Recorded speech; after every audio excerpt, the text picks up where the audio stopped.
que la electricidad ha fallado, así que no debe sorprenderse cuando Dios contesta las oraciones.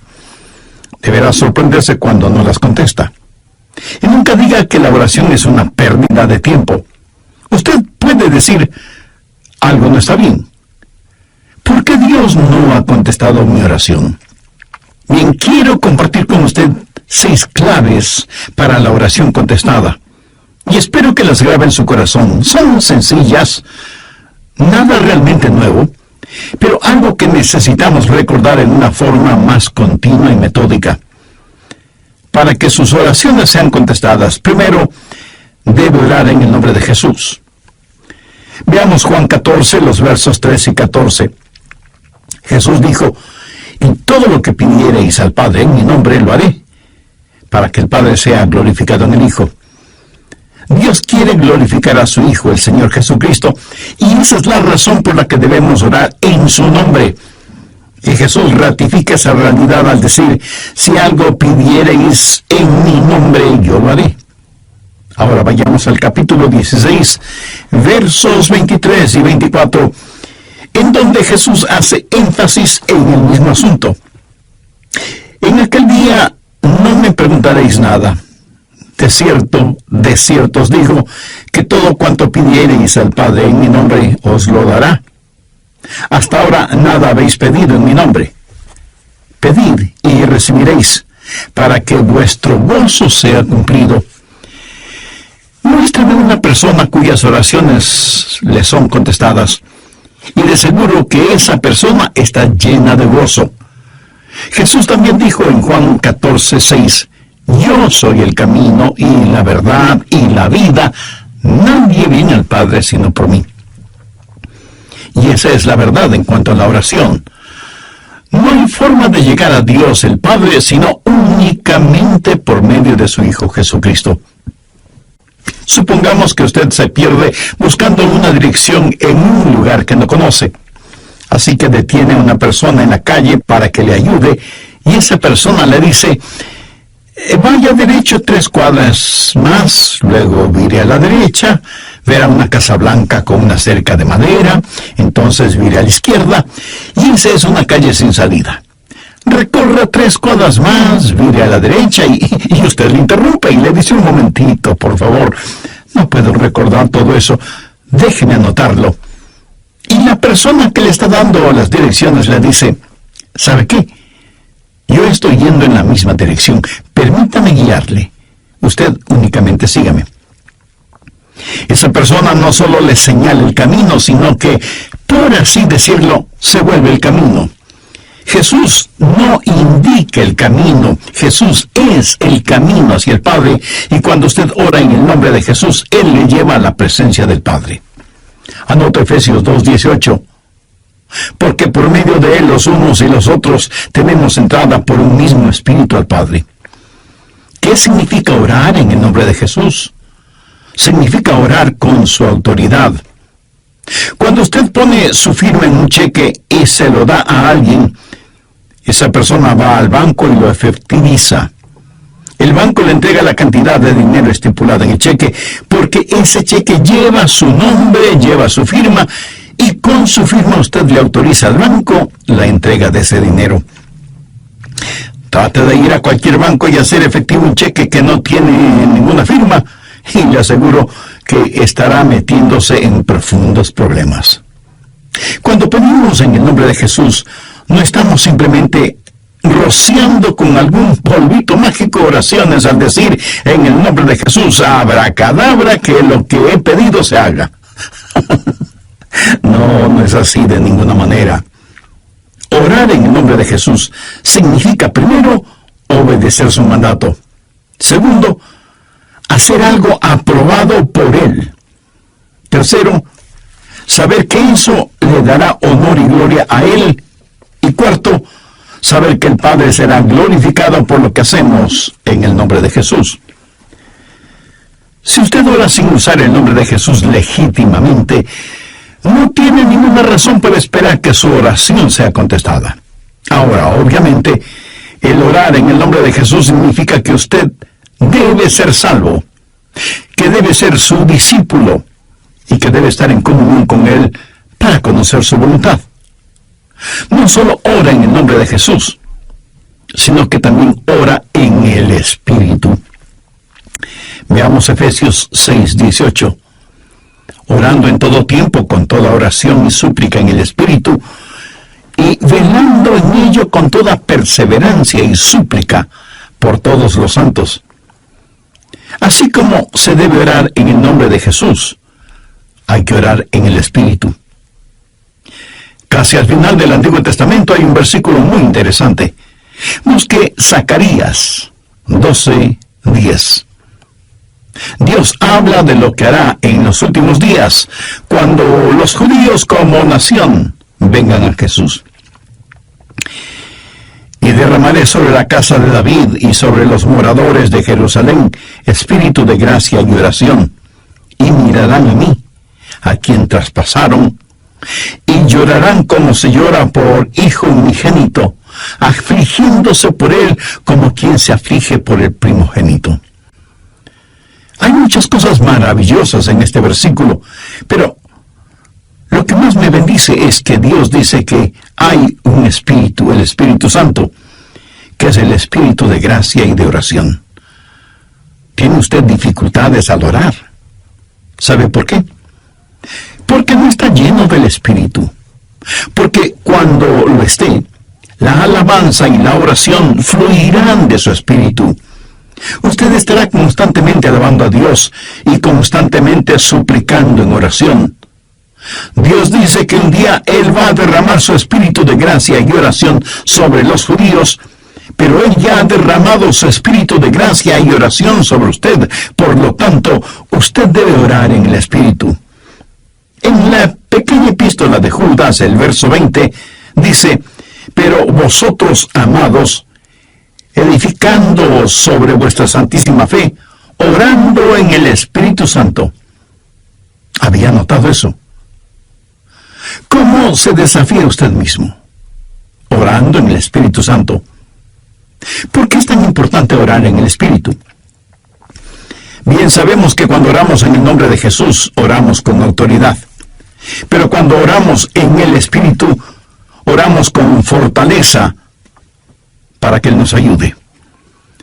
Déjeme, le muestro algo en Romanos 8:26. Y de igual manera, el Espíritu nos ayuda en nuestra debilidad, pues que hemos de pedir como conviene, no lo sabemos. Pero el Espíritu mismo intercede por nosotros con gemidos indecibles. Mi amigo, esto significa que cuando usted ora, no lo puede hacer sin el Espíritu, y Él no lo hará sin usted. Es el Espíritu el que ora, y Él hace por usted lo que usted no puede hacer por usted mismo. El Santo Espíritu de Dios inspira, guía, pone energía y sostiene nuestras oraciones. Nuestro espíritu humano es débil, y aunque el Espíritu esté dispuesto, nuestra carne es débil. Por lo tanto, el Espíritu Santo nos ayuda en nuestra debilidad. No hay ninguno de nosotros que alguna vez no haya dicho: fallé en mi vida de oración. Ojalá pudiera orar más. ¿Por qué no puedo hacerlo?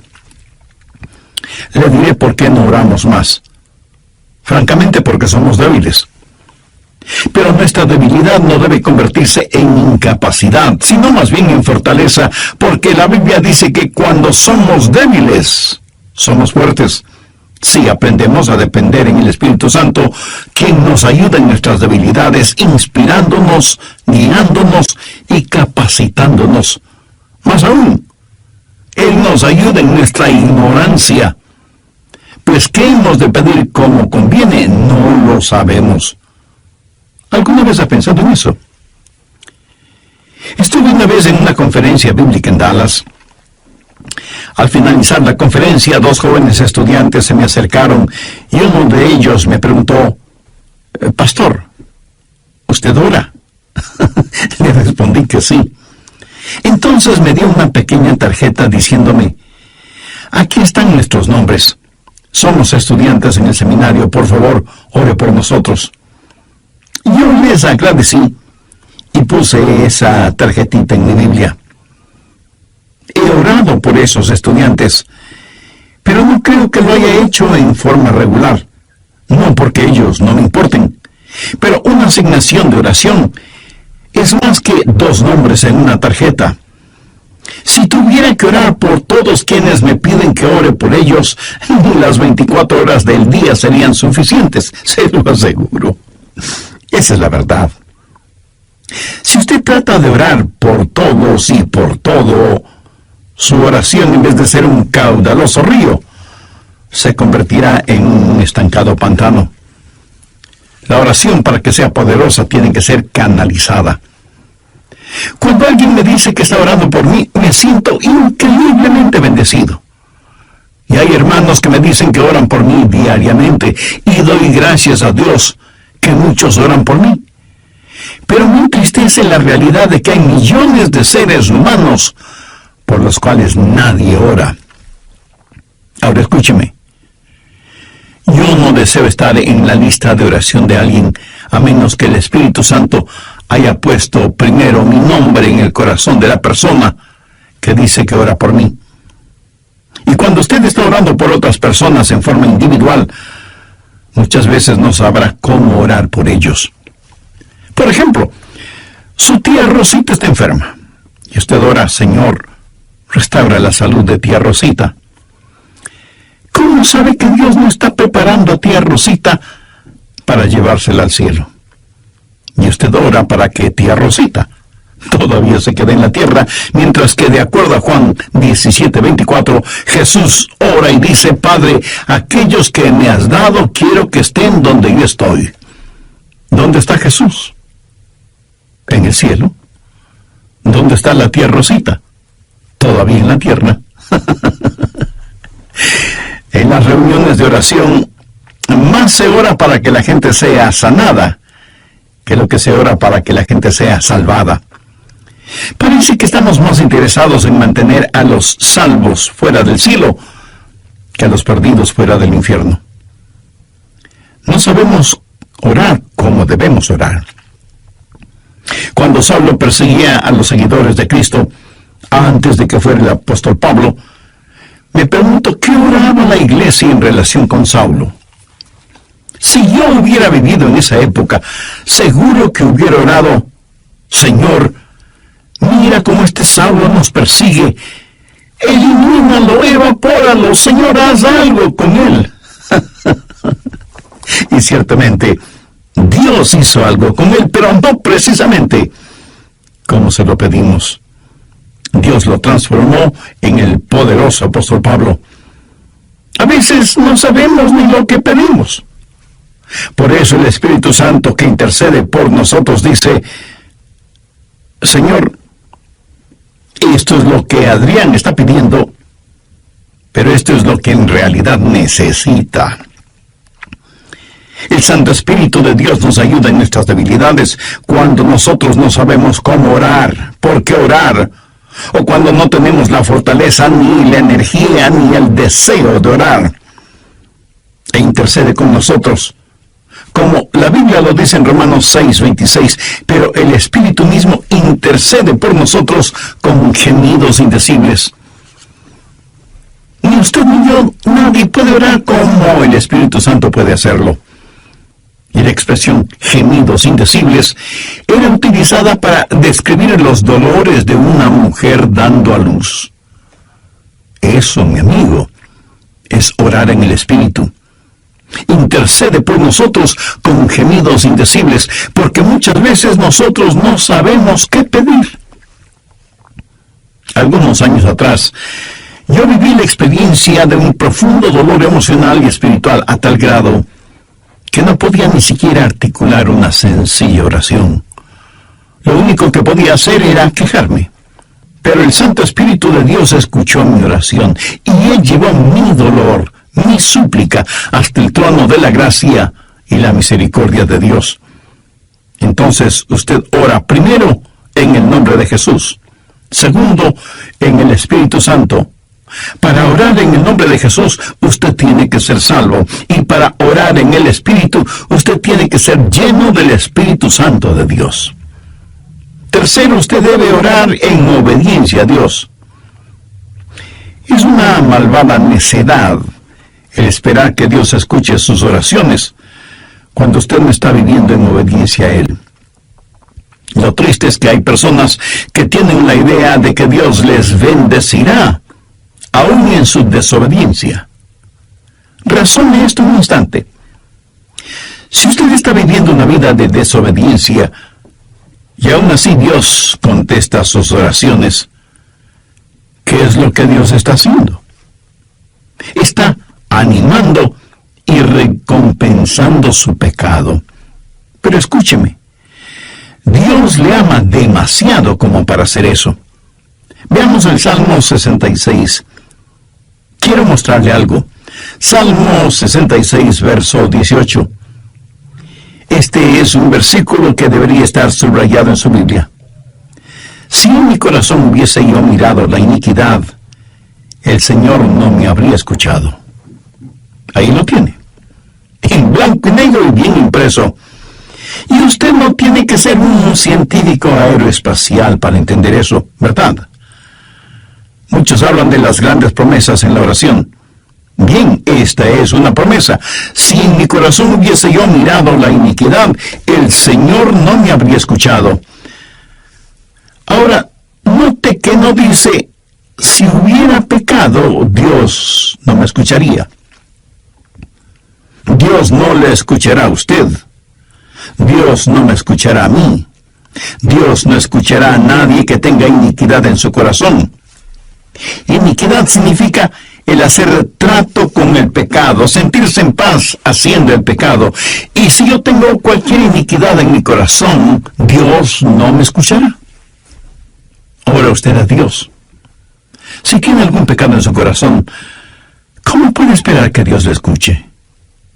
Para que Dios le escuche, usted tiene que arrepentirse de sus pecados y tener a Jesús como su Salvador y Señor.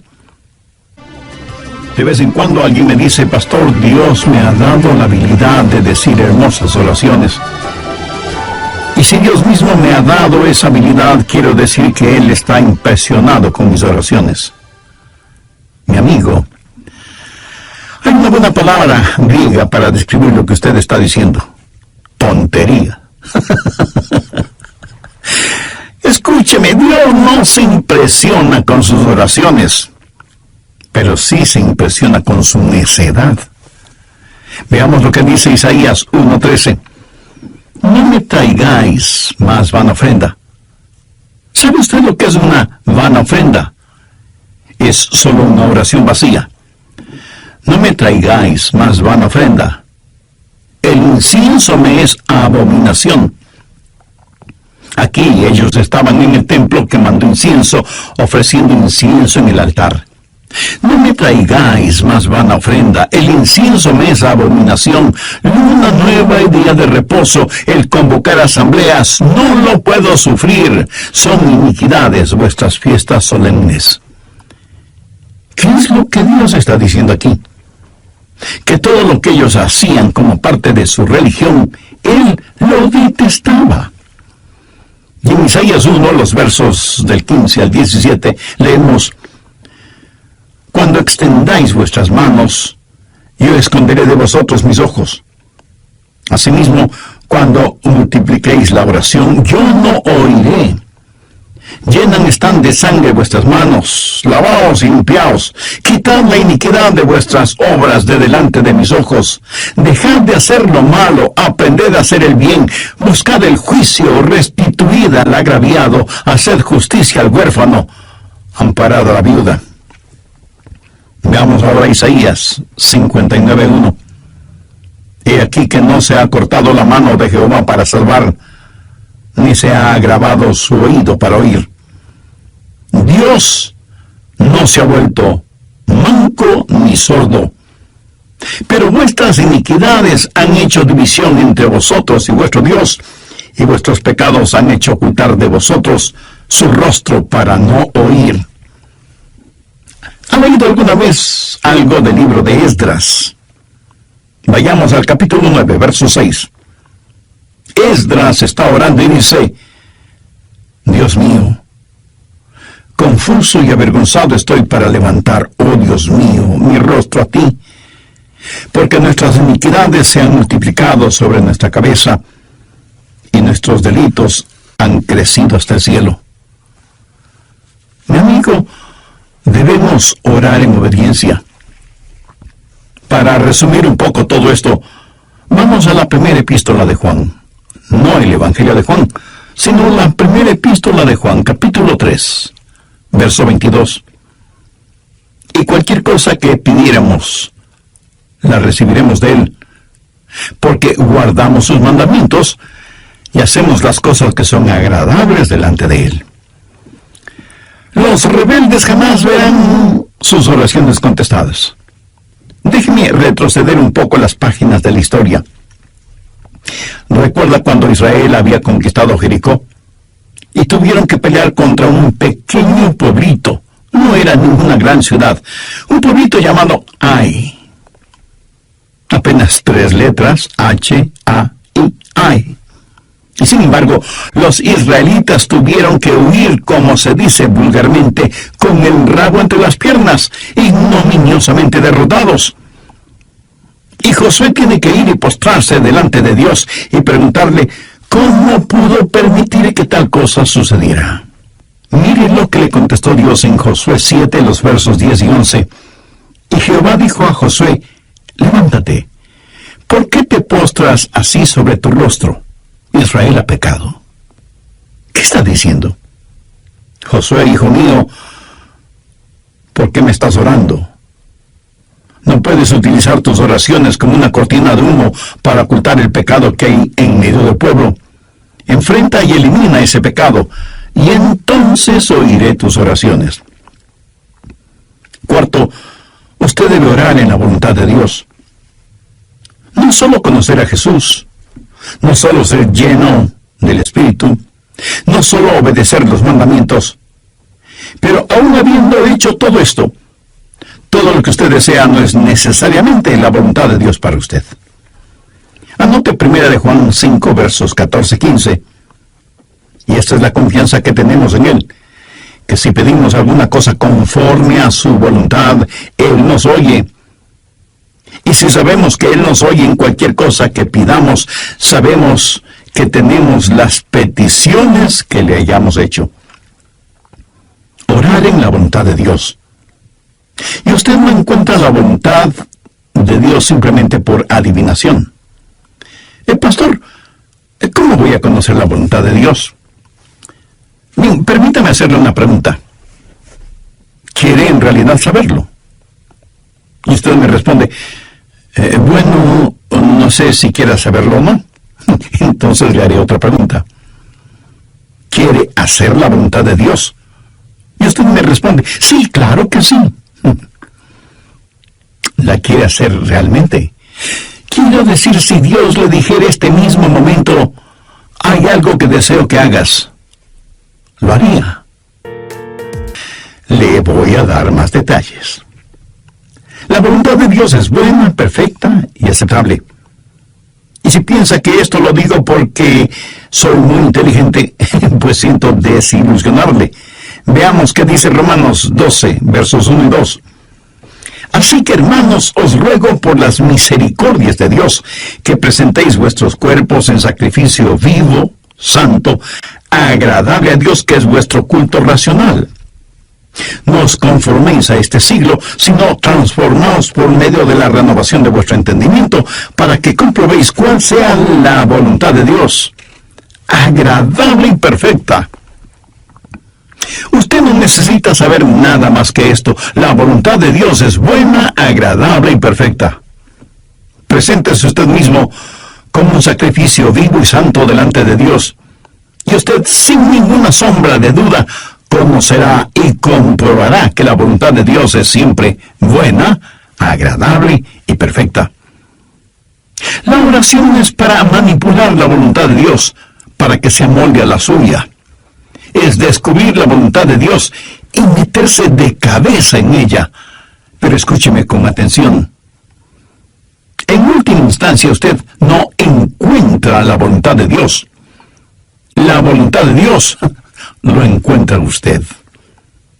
Cuando su corazón está bien con Dios, usted presenta su cuerpo como un sacrificio vivo y rehúsa el ser amoldado por el sistema y los valores del mundo, para más bien ser transformado, renovado en su mente y empezar a pensar los pensamientos de Cristo y por lo tanto tener la capacidad de orar en la voluntad de Dios. Quinto, orar en comunión con los creyentes. Por favor, busque el Evangelio de Marcos capítulo 11, los versos 25 y 26.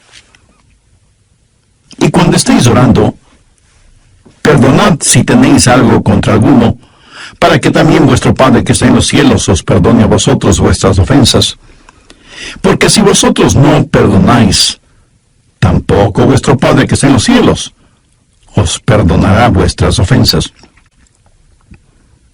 Mi amigo, no se olvide que un pecado no perdonado es la más formidable barrera contra la oración. Tantas personas se preguntan por qué sus oraciones no son contestadas cuando están guardando tremendos resentimientos en su corazón. Le pregunto, ¿ese resentimiento, ese enojo, vale la pena tenerlo? Lo que es peor, ¿vale la pena ir acumulándolo, guardándolo, hasta que por fin estalla, hiriendo no solo a quienes motivaron ese enojo, sino a usted mismo? La satisfacción carnal de guardar un resentimiento contra alguien no vale de ninguna manera la pena porque impide que nuestras oraciones sean contestadas. Escuché de una pequeña niña que una noche, por haberse portado mal, su mamá le mandó temprano a la cama. Pero antes de acostarse, la niña debía orar. Ella así lo hizo. Oró por su hermana y su hermano, oró por su papá y su abuelita, oró por sus amigas en la escuela, oró por su profesora, oró por su perro y por su gato, y finalizó con un alegre amén. Luego, mirando a su madre, le dijo: como habrás notado, mamá, tú no estuviste en mi oración. Me imagino que esa oración no habrá salido de ese cuarto, menos habrá llegado al cielo. Pero hay una profunda lección en esto. Sería una temeraria necedad si alguien, teniendo un espíritu no perdonador, pretende que sus oraciones sean contestadas. Y esto es verdad de manera especial entre marido y mujer. En 1 de Pedro 3:7 leemos: vosotros maridos igualmente, vivid con ella sabiamente, dando honor a la mujer como a vaso más frágil y como a coherederas de la gracia de la vida. ¿Para qué? Para que vuestras oraciones no tengan estorbo. Muchos esposos y esposas, aun siendo creyentes, viven como perros y gatos, son como palo y piedra, y aún así se preguntan por qué sus oraciones no son contestadas. Sexto, usted debe orar en fe. En Mateo 21:22 leemos: y todo lo que pidiereis en oración, creyendo, lo recibiréis. Por favor, subraye en su Biblia la palabra creyendo. Ore creyendo, y todo vendrá. Ore dudando, y nada tendrá. ¿Alguna vez ha dicho: Dios, yo creo, cuando en realidad no creía? Muchos piensan que el decir que creen les será contado como si en verdad creyeran. Estaban mintiendo, ellos lo sabían, y Dios también lo sabía. ¿Alguna vez ha orado sabiendo que Dios escuchaba sus oraciones y recibió una respuesta de Dios? Verá, la fe es también un regalo de Dios. La fe no es algo que usted guarde en su bolsillo o en su cartera para gastarla en cualquier cosa que se le antoje. Usted no puede tener fe para nada fuera de la voluntad de Dios, porque Dios no da fe para nada que esté fuera de su voluntad. Y usted no puede tener ninguna fe a menos que Dios se la dé. Y no faltará quien pregunte: ¿por qué no tengo más fe? Si usted pone en práctica lo que he compartido en este estudio bíblico, le puedo asegurar que descubrirá que la fe está ahí. Cuando usted ora en el nombre de Jesús, cuando usted ora en el Espíritu Santo, cuando usted ora en obediencia y en comunión, cuando ora en la voluntad de Dios, la fe está ahí. Pero si estos elementos espirituales no están ahí, tampoco estará la fe. Ustedes, esposos, ¿han tenido alguna vez un argumento? Y si me dice que no, con toda mi cariñosa cortesía le diré que son mentirosos. Cuando marido y mujer tienen un argumento y no lo solucionan, y luego se arrodillan para orar por su hijito enfermo, no se sienten espiritualmente enfermos. No sienten que están actuando hipócritamente.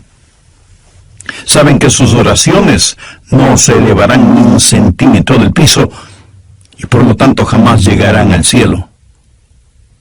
No tienen ninguna fe como para que sus oraciones sean contestadas.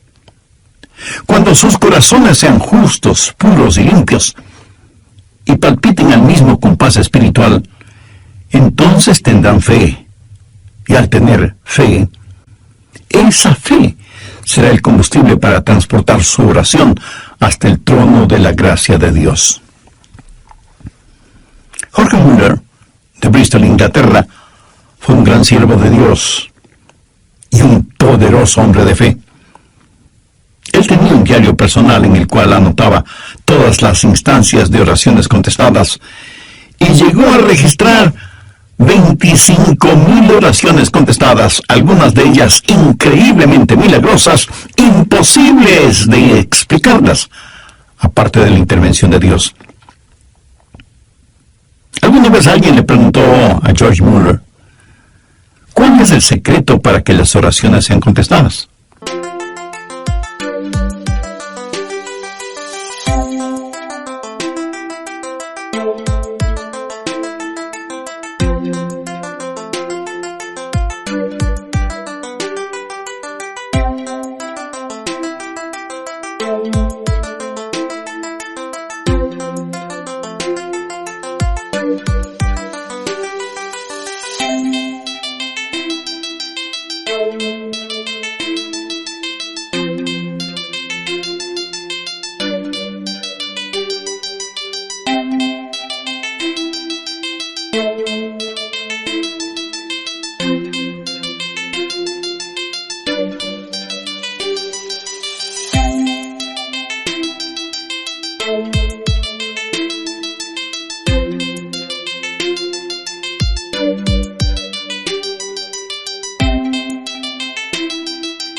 Mujeres de oración. Hay algunos de nosotros que se resiste a orar. Preferimos ocuparnos en cualquier otra cosa en vez de orar. Y eso se debe a nuestra naturaleza carnal y pecaminosa. Por eso necesitamos la ayuda de Dios para que amemos de tal manera a Jesús y seamos llenos de su Espíritu Santo para que la oración fluya de nosotros en forma constante y que oremos siempre en el nombre del Señor Jesucristo. ¿Han notado con qué facilidad podemos pasar horas haciendo deportes o realizando nuestros pasatiempos favoritos o simplemente mirando programas en la televisión? Pero ¿qué trabajo nos cuesta invertir unos minutos en la oración? La oración eficaz, mi estimado amigo, debe ser un acto intencional de nuestra voluntad. No debemos acercarnos al trono de la gracia en forma casual, sino en forma totalmente intencional. Seguramente entre quienes me escuchan habrá quienes, a pesar de ser religiosos, este asunto de la oración es muy secundario en sus vidas.